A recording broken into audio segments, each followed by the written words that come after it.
Assalamualaikum warahmatullahi wabarakatuh. Halo, selamat pagi pemirsa RCTV. Apa kabarnya Anda di hari ini? Senang sekali saya Afif Rifai hadir kembali di hadapan Anda pemirsa di program Selamat Pagi Cirebon. Untuk Anda yang saat ini tengah sarapan pagi sambil menyaksikan Selamat Pagi Cirebon dengan orang-orang terdekat Anda, dengan keluarga Anda. Untuk Anda juga nih pemirsa yang saat ini tengah bersiap-siap menuju ke tempat aktivitas Anda, diharap Anda untuk kembali memeriksa surat-surat kelengkapan kendaraan.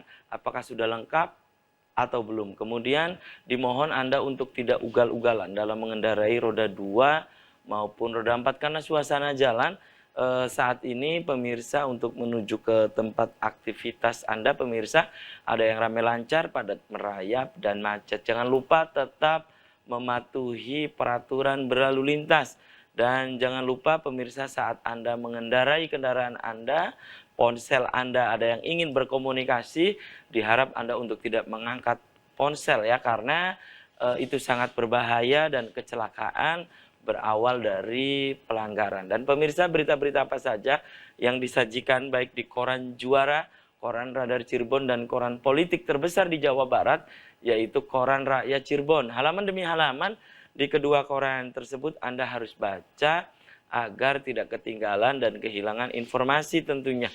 Informasi-informasi dari sekeliling Anda.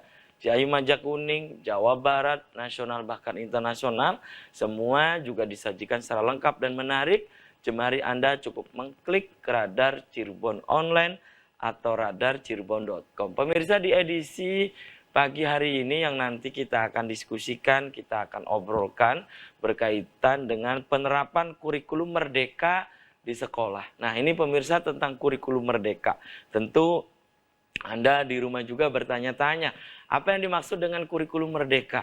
Kemudian apakah kurikulum merdeka ini sudah diterapkan di masing-masing sekolah?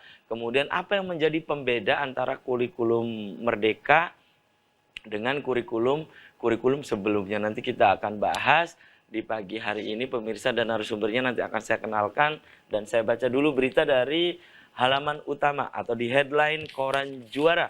Koran Radar Cirebon edisi hari ini pemirsa, Jokowi bagi-bagi duit 24 triliun. Nah ini pemirsa sudah mulai keliling tebar BLT BBM. Nah itu ya, kemudian malam-malam warga Cirebon serbu SPBU. Ini berkaitan dengan kabar yang beredar bahwa kenaikan harga BBM akan berlangsung tadi malam. Namun hingga saat ini pemirsa belum ada pengumuman resmi dari pemerintah. Kemudian bantuan langsung tunai, bantuan subsidi pemerintah daerah dan seterusnya. Kemudian ini pemirsa dari dialog soal harga BBM di Cirebon. Pemerintah daerah sigap, mahasiswa tetap menolak. Itu pemirsa. Kemudian bekas Pusdiklat Pri resmi dihibahkan ke Polres Cirebon Kota. Target 2023 sudah bisa pindahan dari Jalan Veteran. Kemudian ini pemirsa dari catatan Pak Dahlan Iskan di koran Radar Cirebon hari ini 4 sekawan. Itu catatan dari Pak Dahlan Iskan di koran Radar Cirebon edisi hari ini. Kemudian dari halaman Metropolis Kota Cirebon pemirsa. Dari halaman Metropolis Kota Cirebon, peserta open bidding berguguran. Proses seleksi alamiah menuju 3 besar. Silakan Anda juga bisa membaca selengkapnya. Ini pemirsa dari Sekretaris DPRD, kemudian juga Kepala Dinas Lingkungan Hidup, Kepala Dinas Kesehatan dan seterusnya. Harga BBM naik, perikanan justru turun pemirsa. Kemudian lomba KPLH, wujudkan visi hijau. Nah itu pemirsa dari halaman Metropolis Kota Cirebon ya. Kemudian dari halaman Kabupaten Cirebonnya nih pemirsa di koran Radar Cirebon hari ini. Keluhkan potongan siltap, Komisi 1 kecewa. DPMD tak miliki data kepesertaan BPJS Kesehatan perangkat desa. Kemudian 7 bulan naik drastis, penyakit HIV AIDS jadi fenomena gunung es di Kabupaten Cirebon. Kemudian sepakat untuk susun ulang kalender daerah. Ya, soal pelantikan Sekda, Bupati masih irit untuk bicara. Itu pemirsa dari halaman Kabupaten Cirebon di koran Radar Cirebon hari ini. Berikutnya dari halaman utama koran Rakyat Cirebon edisi hari ini, pemirsa butuh support dari partai politik.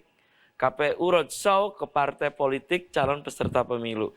Kemudian refleksi 4 tahun kepemimpinan Acep dan Rido. Ini dari Kabupaten Kuningan yang hari ini pemirsa di hari jadi Kabupaten Kuningan.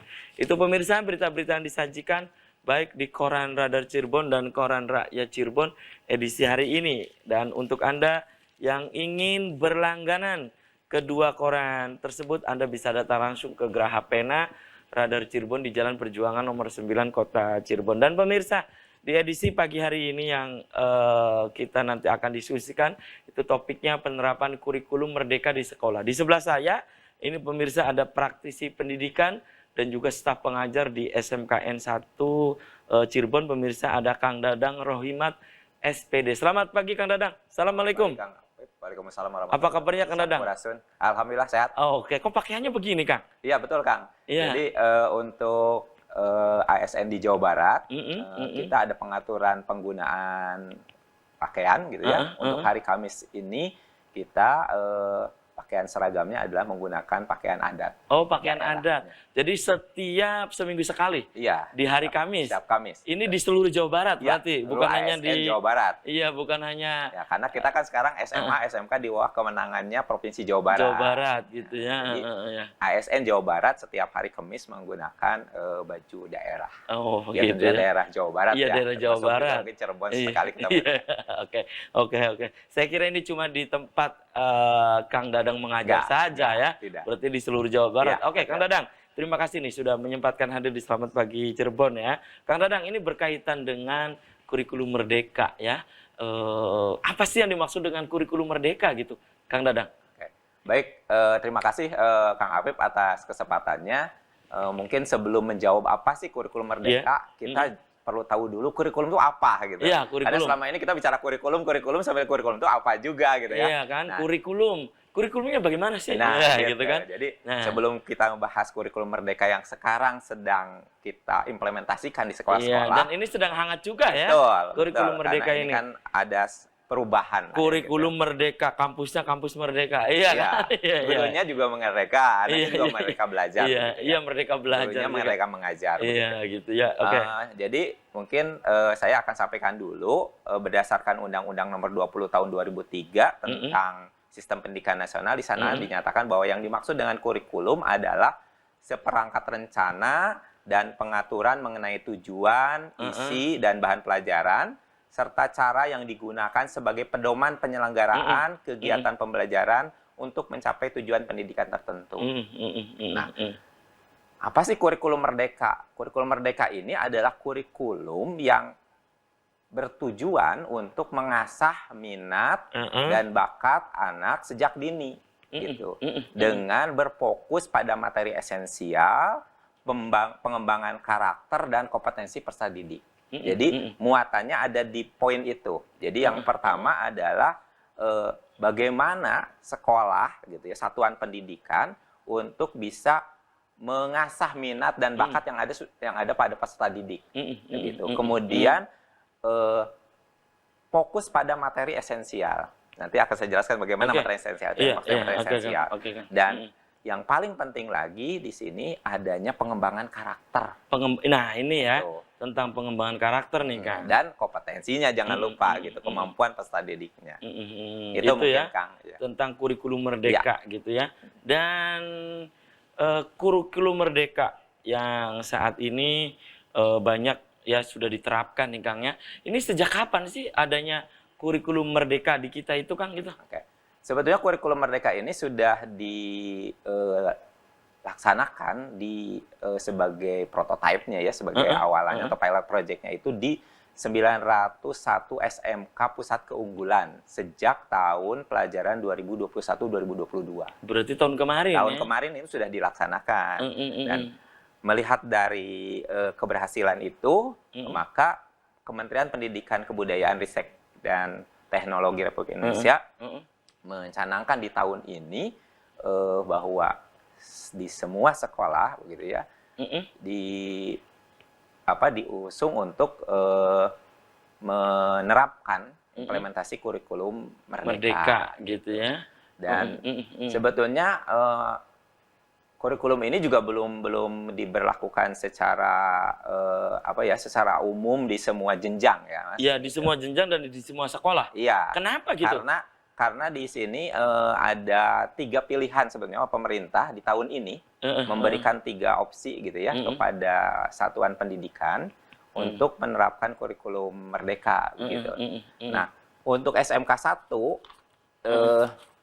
berdasarkan SMK 1 kota nih berarti ya. Untuk SMK 1 berdasarkan keputusan Badan Standar Kurikulum dan Asesmen Pendidikan Kementerian Pendidikan Kebudayaan Ristek Republik Indonesia nomor 034/H/KR/2022 tentang Satuan Pendidikan Pelaksanaan implementasi kurikulum merdeka tahun pelajaran 2022-2023 kita terpilih untuk mengimplementasikan kurikulum merdeka ini di kategori mandiri berbagi.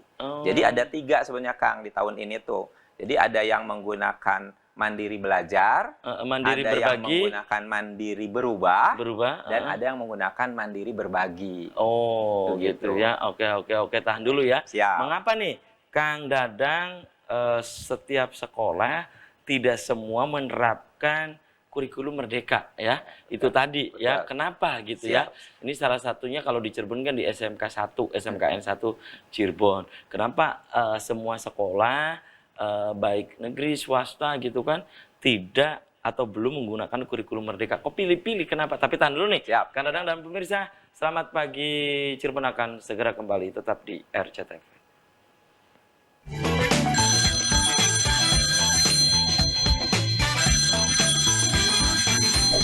Selamat pagi Cirebon, masih di hadapan Anda pemirsa, dan di segmen ini saya sudah membuka Anda. Silahkan Anda yang ingin bergabung, Anda bisa ke nomor yang ada di layar kaca RCTV. Baik, Anda bisa ke nomor WhatsApp dan juga ke nomor SMS pemirsa penerapan kurikulum merdeka di sekolah. Saya kembali ke Dadang Rohimat nih. Kang Dadang, Anda sebagai praktisi pendidikan dan juga sebagai salah seorang guru di SMKN 1 Cirebon ya, Kang Dadang. Tadi pertanyaan saya terputus jeda iklan ya. Kenapa kurikulum merdeka ini tidak merata di sekolah-sekolah itu diberlakukan berbeda dengan kurikulum-kurikulum sebelumnya gitu? Kenapa gitu, Kang Dadang? Oke. Maksudnya tadi belum diberlakukan itu bukan berarti belum diberlakukan secara ini ya. Secara prinsip semua sekolah sudah diminta untuk memberlakukan ini gitu. Makanya tadi ada 3 level ya, 3 kategori gitu ya. Sekolah itu memilih di kategori mana gitu ya. Contoh misalkan di mandiri belajar. Jadi di mandiri belajar itu sekolah sudah menerapkan beberapa bagian prinsip kurikulum merdeka, tetapi masih menggunakan kurikulum 2013 gitu. Kurtilas? Iya, masih menggunakan kurikulum 2013 atau kurikulum darurat ya. Pada saat COVID itu kan ada kurikulum 2013 yang disederhanakan begitu.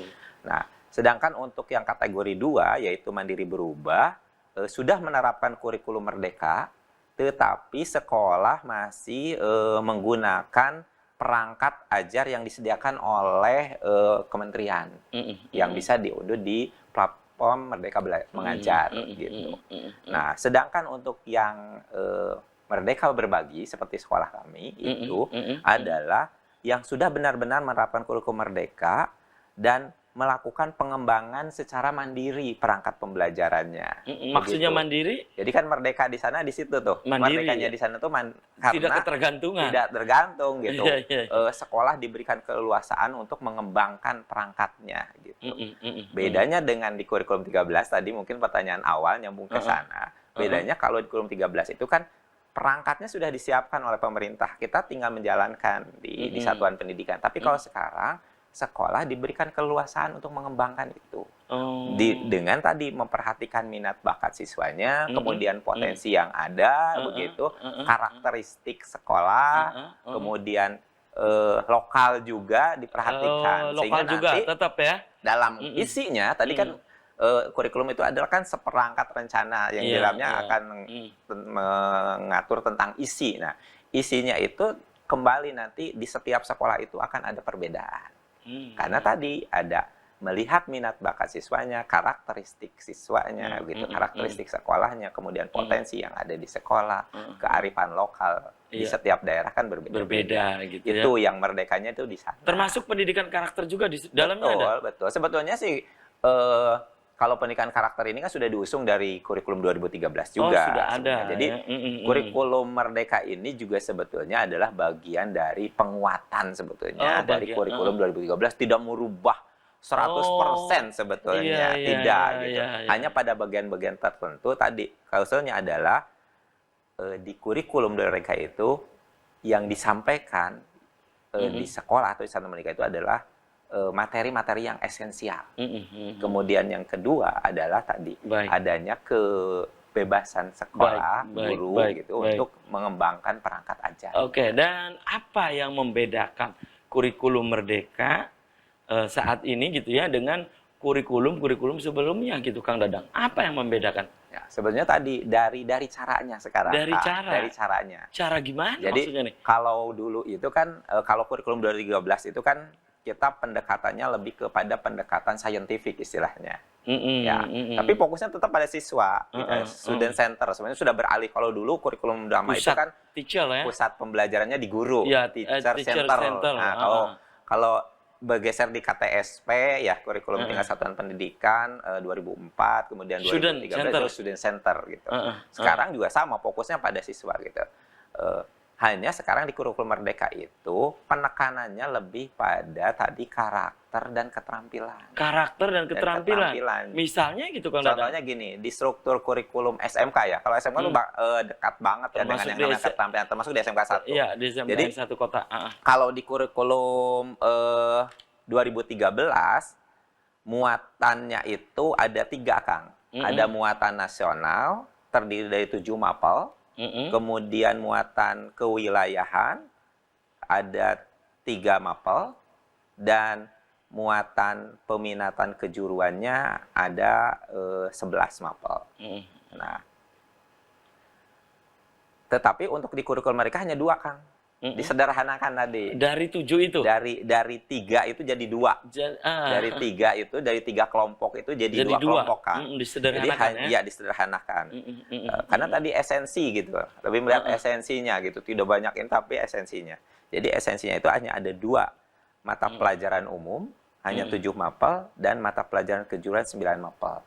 Durasinya, Kang, nah ini yang tadi lebih pada keterampilan itu, durasinya untuk di kurikulum merdeka itu di peminatan kejuruannya yang berbasis keterampilan itu hanya 22 jam per minggunya siswa itu. Lebih banyak? Lebih banyak di muatan nasional dan kewilayahan di 26 jam.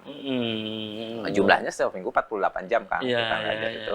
Nah, tapi di kurikulum merdeka sekarang tadi porsinya ditambah keterampilannya, kan. Jadi yang tadinya hanya 22 jam sekarang jadi 30 jam pelajaran. Oh, berarti ada penambahan 8 jam. Penambahan jam 8 jam pelajaran per minggu untuk anak menggali potensi minat bakatnya di keterampilannya. Oke, kalau di kota sendiri menurut Kang Dadang ya, kan tidak semua sekolah menerapkan kurikulum merdeka ini ya.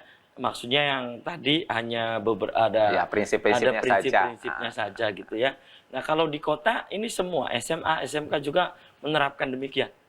Yang saya tahu mungkin hampir semua ya, Kang ya. Hampir semua. Hampir semua. Kalau SMK kota udah jelas karena kita ada 2 ya, Kang ya. Bahkan SMK 2 itu adalah salah satu sekolah pusat keunggulan, Kang. Jadi mereka sudah duluan dibandingkan kita. Oh, gitu. Menerapkan ini. Gitu. Dan yang menentukan ini harus menerapkan kurikulum merdeka atau tadi itu ada beberapa kualifikasi itu ya, 3 kualifikasi.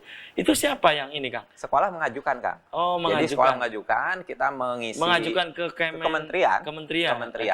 Jadi pertama kan ada semacam apa ya, istilahnya penawaran lah ya, Kang ya. Penawaran dari kementerian di tahun pelajaran 2022-2023 ini, apakah sekolah akan mengimplementasikan kurikulum merdeka atau tidak begitu ya. Kemudian ada survei yang harus kita isi Di sana tadi kesiapan sekolah, sarana prasarananya gitu, daya dukung untuk melakukan kegiatan ini seperti apa. Kemudian di sana juga ada pilihan, kita mau milih apa. Sekolah kita, satuan pendidikan kita memilih apa gitu. Tetapi pilihan itu tentunya akan nanti dinilai juga, Kang, gitu. Sebetulnya kami di SMK 1 itu usulannya di mandiri berubah, Kang, awalnya. Nah, karena kita kan belum sekolah PK ya, Kang, ya gitu.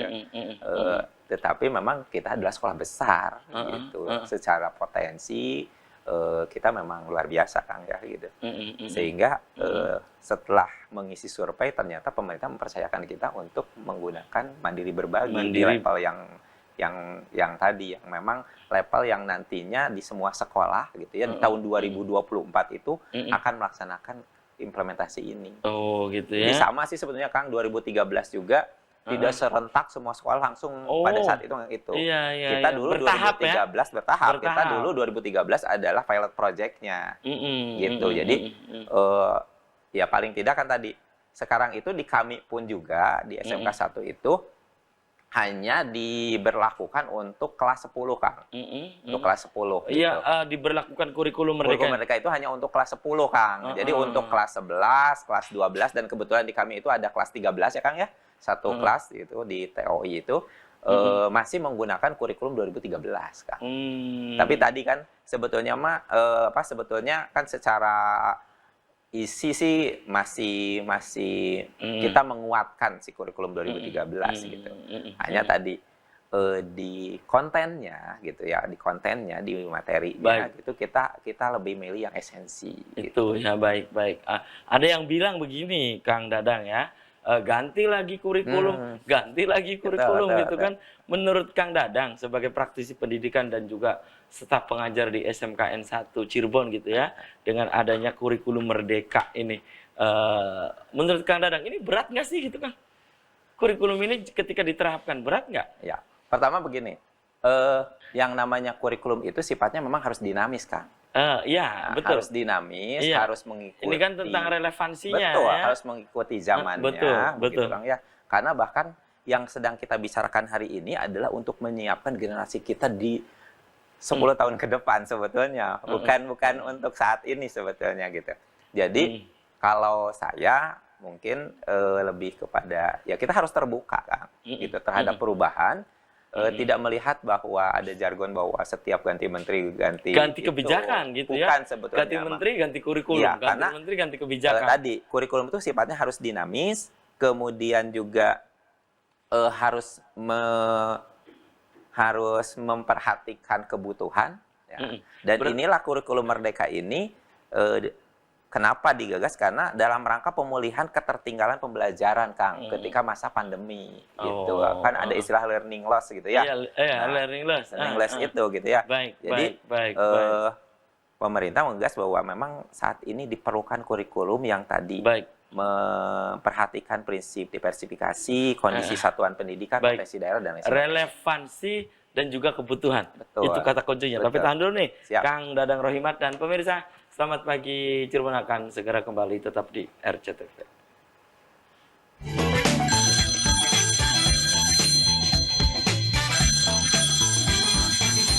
Ya, selamat pagi Cirebon, masih di hadapan Anda pemirsa. Segmen ini saya sudah membuka Anda. Silakan Anda bisa bergabung, Anda bisa di line telepon 0231 482138. Anda bisa ke nomor WhatsApp, bisa juga ke nomor SMS yang ada di layar kaca RCTV pemirsa, penerapan kurikulum merdeka di sekolah. Silakan, saya menunggu Anda di line telepon 0231 482138. Saya kembali ke Kang Dadang. Kang Dadang, ada yang bilang bahwa kurikulum merdeka ini berbeda dengan kurikulum sebelumnya ya. Kurikulum merdeka ini lebih menitik beratkan pada bukan teori, tetapi juga keterampilan, praktek. Apa betul sih, Kang, gitu? Betul, Kang. Jadi seperti yang tadi saya sampaikan di awal bahwa titik beratnya kurikulum merdeka itu pada karakter dan keterampilan. Makanya karakter dan keterampilan. Ya, makanya porsinya keterampilan sekarang ditambah, gitu, Kang ya. Kalau di SMK sih mungkin yang namanya keterampilan udah biasa ya Kang ya. Iya, Gitu. iya. Tapi di SMA gitu Nah, ya, atau ini. di sekolah-sekolah umum pun juga di kurikulum mereka porsi keterampilannya ditambah dengan apa? Di setiap kegiatan pembelajaran itu Kang, jadi tidak hanya sekedar pembelajaran di kelas intrakurikuler gitu ya Kang ya, tetapi ada pembelajaran sekarang itu di kurikulum mereka yang menjadi cirinya itu adalah ada pelajaran kokurikuler yang dikenal dengan proyek profil pelajar Pancasila. Jadi Project profil profil. pelajar Pancasila. Nah, itu secara keterampilannya anak akan dapat karena dalam bentuk project, nanti bentuk hasilnya itu berupa produk atau aksi gitu ya Kang ya. Dan secara karakter bisa dilihat juga gitu. Profil pelajar Pancasila, karakter profil pelajar Pancasila gitu. Jadi Gitu ya. dominannya di sana Kang. Jadi perbedaannya dengan kurikulum 2013 itu lebih di situ gitu. Jadi porsi keterampilannya lebih besar. Jadi bukan teori ya, Iya. bukan teori. Bahkan di teori tadi, teori pada mata pelajaran teori juga harus dicari materi-materi yang esensial Kang. Jadi contoh misalkan karena saya juga pengajar matematika ya Kang ya, gitu. Pengajar matematika. Jadi kita guru harus melihat nih berdasarkan evaluasi materi esensial yang diberikan kepada siswa untuk matematika itu apa saja gitu. Ketika misalkan di SMK kami yang berlatar belakang teknologi gitu ya, kemudian mapel terkait dengan penghitungan bunga begitu kan ya, kan lebih dekatnya di anak-anak yang SMK yang bisnis manajemen ya Kang ya. Nah, mungkin boleh saja di kurikulum mereka ini kita tidak sampaikan, tetapi kita juga boleh menambahkan Kang. Itu kelebihannya di situ. Kita kan tadi boleh membuat perangkat pembelajarannya. Boleh menambahkan misalkan kalau di kami misalkan karena teknologi kita berikan misalkan tentang basis bilangan begitu Kang. Nah, disitulah ada merdekanya kita dan sesuai dengan kebutuhan tuntutan siswanya. kreativitas Betul. juga bagi seorang pengajar ya. Betul. Bagi seorang guru gitu Kang. Betul. Jadi di sini guru juga kan ada sekarang istilahnya itu pembelajaran yang terdiferensiasi Kang. Oh, diferensiasi maksudnya jadi gimana pembelajaran terdiferensiasi itu adalah proses pembelajaran yang menggunakan beragam cara Kang. Gitu ya. Agar peserta didik dapat mengeksplor gitu. Isi kurikulumnya begitu. Jadi guru dituntut untuk melakukan penyampaian pembelajaran itu dengan berbagai cara gitu ya kan, sehingga kan karena tadi bakat minat peserta didik itu kan beda-beda kan. Baik, gitu. baik. Jadi kita harus benar-benar bisa mendampingi anak-anak peserta didik. Kang Dadang, tadi Anda menyebutkan ya sebelum jeda iklan itu ada kata kunci atau keyword ya. Keywordnya itu adalah kebutuhan, iya kan? Ya, kebutuhan, kemudian apakah juga ini kebutuhan, makanya ada diterapkan kurikulum merdeka berkaitan dengan pangsa pasar gitu, menghendaki demikian akhirnya kurikulum merdeka diterapkan gitu Kang. Oke, betul Kang. Jadi kebutuhan yang dimaksud di sana adalah kebutuhan peserta didik tentunya. Kebutuhan gitu peserta ya. didik. Atas tadi kehilangan kesempatan belajar ya, learning loss pada masa pandemi kan. Sehingga kita, Satuan Pendidikan, Kementerian Pendidikan Nasional, praktisi pendidikan secara umum menganggap bahwa harus ada percepatan pemulihan lebih tepatnya ya, pemulihan yaitu dengan tadi memangkas hal-hal yang kurang esensial barangkali begitu di konten, di materi isinya begitu kan, kemudian lebih menitik beratkan pada keterampilan sehingga peserta didik lebih melakukan begitu. Karena kalau misalkan hasil dari melakukan itu beda Kang, gitu. Terjun langsung dengan hanya sebatas teori itu jauh berbeda. Praktek dengan teori iya. ya.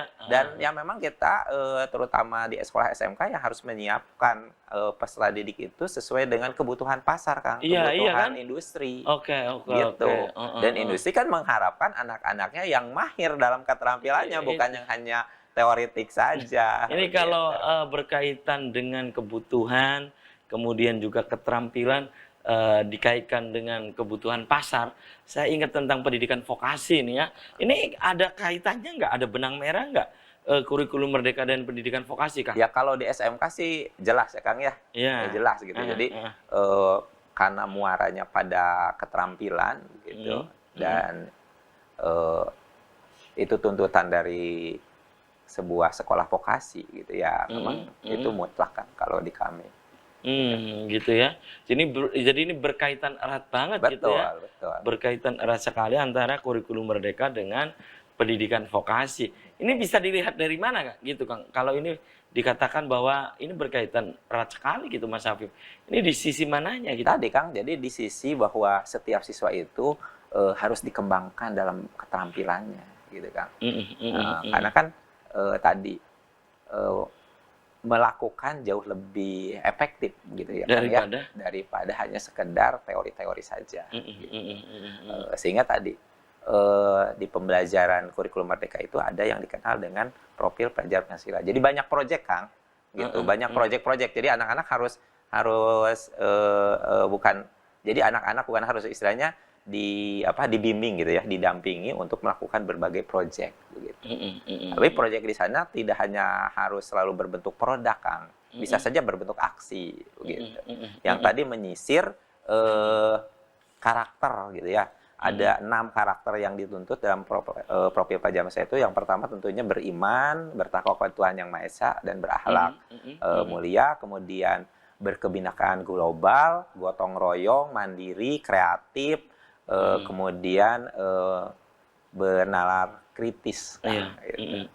Karena itu kan yang memang diperlukan ya Kang ya, di abad ini tuh saya pernah belajar bahwa generasi sekarang itu kan harus disiapkan dengan 4C Kang. Apa itu Kang? Yang C pertama itu adalah critical thinking gitu ya. Jadi berpikir kritis tadi. Critical thinking ya. Gitu. Yang keduanya adalah creativity. Kreativitas. Jadi sudah terbuktikan lah anak-anak yang sekarang punya kreativitas tinggi gitu kan, sudah terlihat lah gitu ya Kang ya. Kemudian yang berikutnya adalah kolaborasi kan. Jadi harus kerjasama. Nah, kita di sekolah itu kan nggak mungkin yang namanya project itu sendiri-sendiri kan. Project itu kan berarti harus kerjasama, harus kolaboratif begitu. Dan akan memperhatikan kelebihan masing-masing, gitu ya, minat bakatnya masing-masing. Kemudian yang keempatnya itu adalah komunikasi kan, penting gitu. Jadi sebetulnya komunikasi gitu ya. Jadi ketika mereka sudah bisa melakukan sesuatu, sudah bisa berbuat sesuatu itu, mereka juga harus bisa menyampaikan, biar jadi kebaikan buat banyak orang, komunikasi. Nah, itu sebetulnya gagasan komunikasi dalam pembelajaran itu sudah digagas sebenarnya di kurikulum 2013 kan, gitu. Jadi makanya saya lebih melihat bahwa kita tidak harus menganggap bahwa setiap ganti menteri ada ganti kebijakan. Karena sebenarnya pada hakikatnya setiap perubahan kurikulum itu pasti akan mempertajam gitu ya Kang ya, mempertajam kurikulum sebelumnya, menyempurnakan gitu. Menyempurnakan. Makanya kita harus senantiasa terbuka karena memang tuntutannya seperti ini gitu Kang ya. Baik.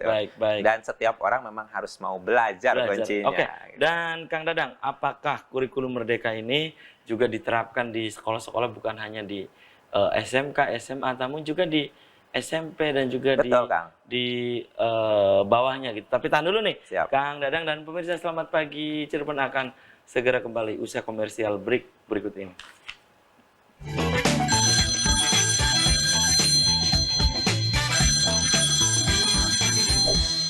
Terima kasih Anda masih di Selamat Pagi Cirebon pemirsa, season yang terakhir ya.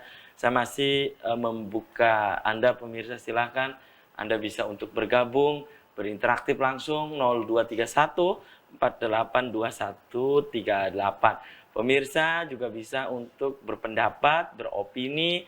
Anda bisa di nomor WhatsApp atau SMS. Dan untuk Anda, ini pemirsa yang ingin berinteraksi langsung, mohon Anda interaktif, ngebelnya jangan ke nomor WhatsApp. Kami tidak akan mengangkat telepon dari Anda. Ya, nomor WhatsApp, SMS hanya untuk Anda mengirimkan pesan pendek saja gitu ya, lewat WhatsApp atau SMS. Kalau Anda berinteraksi langsung saja di 0231 482138. Kembali saya ke Kang Dadang ya, sebagai praktisi pendidikan dan juga sebagai staf pengajar di SMKN 1 Cirebon ya, Kota Cirebon. Kang Dadang, nah ini berkaitan dengan penerapan kurikulum merdeka. Ini kan di SMK nih saat ini yang lebih disasar itu untuk anak-anak di SMK, sekolah-sekolah di SMK, kemudian di SMA. Nah, bagaimana dengan jenjang yang di bawahnya seperti SMP dan seterusnya? Itu mereka menerapkan kurikulum Merdeka nggak gitu, Kang? Silakan, Kang. Sudah, Kang. Oh, Jadi mulai dari level PAUD, Kang. Oh, PAUD. PAUD sampai dengan level sekolah menengah ya. Itu sudah menerapkan, Kang. Termasuk di SD juga. Iya, jadi pemerintah membagi jenjang kelas ya dalam kurikulum Merdeka itu. Yang pertama untuk di PAUD itu fasenya adalah fase persiapan ya, Kang ya. Kemudian untuk kelas 1 dan 2 di SD itu masuknya di fase A, Kang. Kemudian di kelas 3 sampai kelas 4 itu fase B. Oh, beda lagi ya, 3, 4. Iya, kemudian kelas 4, 5, 6 itu fase C. Nah, di SMP-nya itu fase D, Kang. Jadi kelas 7 sampai dengan kelas 9. Berarti, Kang, ya? Iya, jadi kelas 9 berjenjang. itu fase D. Kemudian kalau di SMA, SMK dibagi 2 fase, Kang. Jadi kelas 10 fase E, kelas 11, 12 fase F. Nah, kenapa sih di kelas 11, 12 ada di jenjang menengah itu ada fase F? Kan tadi pilot project-nya itu kan sudah ada yang menerapkan ini kan pada saat tahun 2021-2022 tadi kan di sekolah-sekolah pusat keunggulan. Jadi sekarang anak-anak yang berada di SMK pusat keunggulan itu kan sudah di kelas 11, Kang. Jadi udah ada di fase F. Kalau di kami baru di fase E untuk kelas 10. Jadi sebenarnya sudah diterapkan di semua jenjang, Kang. Itu diberlakukan dari tahun kemarin? Iya. Gitu ya. Iya. Dengan adanya kurikulum yang baru ini, Kang, banyak nggak guru yang karena ini kan beradaptasi lagi pastinya nih ya kan. Terus ada yang bilang, duh ganti menteri ini, ganti kurikulum, ganti menteri, ganti kebijakan. Kemudian ini kurikulum membebani guru dan seterusnya. Banyak nggak keluhan-keluhan begitu? Karena ini kan proses adaptasi gitu, Kang. Ya sebetulnya sih ada saja ya, Kang, ya. Namanya manusia ya gitu. Iya. Terhadap perubahan itu kan tidak semua kemudian bisa langsung menerima. Betul. Gitu ya. Tetapi kalau kita melihat hakikatnya bahwa kurikulum Merdeka itu seperti apa tadi ya, lebih bagaimana kita memberikan pendampingan, pelayanan kepada peserta didik ya, Kang ya, yang tadi memperhatikan minat, bakat begitu, Kang ya. Kemudian juga dasar dari kurikulum ini adalah untuk mempercepat pemulihan pembelajaran di sekolah. Pastinya kita sebagai praktisi pendidikan begitu ya, sebagai pengajar tentunya mengapresiasi begitu keberadaan kurikulum ini gitu ya, mendukung kurikulum ini sepanjang esensinya tadi seperti itu, Kang, gitu ya. Jadi muridnya merdeka, gurunya juga merdeka gitu ya. Merdeka di sana kan juga tetap ada rule-nya gitu ya, ada aturannya gitu ya. Tidak dalam artian merdeka itu sebebas-bebasnya, bukan gitu ya. Tapi lebih pada menyasar bagaimana isi dari kurikulum ini bisa sampai. Baik, gitu. Kang Dadang, ini berarti tuntutannya bukan hanya pada sisi mata pelajaran, tetapi guru juga. Ini ada tuntutan juga untuk terus berkreasi, bukan hanya itu-itu saja. Betul. Akhirnya kata anak sekarang itu boring gitu ya, iya jenuh gitu ya. Jadi ini guru juga tuntutannya juga harus ada unsur kreativitas juga. Betul, gitu, Kang. Betul. Jadi di situ justru kalau kami sih melihatnya ini sebagai tantangan ya, gitu, Kang ya. Jadi bukan Untuk sebagai guru. hambatan gitu dengan ada perubahan kurikulum itu membuat kita jadi sebagai guru kita punya tantangan, Kang, untuk tadi bagaimana mengelola pembelajaran di sekolah gitu ya, Kang ya. Yang sekarang tidak hanya terbatas di ruang-ruang kelas, Kang. Ya. Gitu. Jadi kita juga Jadi belajar bukan diperkenankan hanya belajar di dalam luar, kelas. karena tadi ada pembelajaran intrakurikuler, ada pelajaran kokurikuler. Kalau yang namanya sudah proyek kan nggak mungkin di kelas, Kang, gitu kan. Ini sudah diterapkan di SMKN 1 Cirebon juga gitu kan? Betul, Kang. Belajar Jadi, di luar kelas. iya. Misalnya di mana gitu? Ya, belajar di luar kelas itu kan kita bisa di sekitar lingkungan sekolah gitu kan. Dan kalau kita juga ada kunjungan industri, Kang, istilahnya. Jadi belajar ke industri-industri juga, anak-anak kita dibawa ke sana gitu. Jadi untuk di tahun ini nanti kita ada program profil pelajar Pancasila itu, Kang, ada beberapa pekan gitu ya kita siapkan untuk pembelajarannya berbasis proyek. Jadi anak bagaimana memecahkan masalah yang ada di sekitar sekolah begitu kan. Dalam setahun itu kita punya kewajiban menyelesaikan, anak-anak menyelesaikan 3 proyek, Kang. Apa gitu. itu? Jadi sebenarnya ada 8 proyek Kang, tapi boleh dipilih gitu ya oleh anak-anak itu. Nanti kita di pertengahan bulan September ini anak-anak akan memulai proyeknya itu adalah proyek tentang gaya hidup berkelanjutan, gitu ya. Bagaimana Apa itu gaya hidup berkelanjutan jadi itu? bagaimana anak melihat masalah yang ada dalam kehidupan keseharian, gitu ya Kang ya. Jadi masalah lingkungan, begitu kan ya, kebersihan, gitu kan. Nah itu mereka akan cari, akan nanti bisa proyeknya itu dalam bentuk aksi Kang, gitu ya Kang. Jadi nanti ada gerakan bersama gitu di sekolah itu gitu. Kang.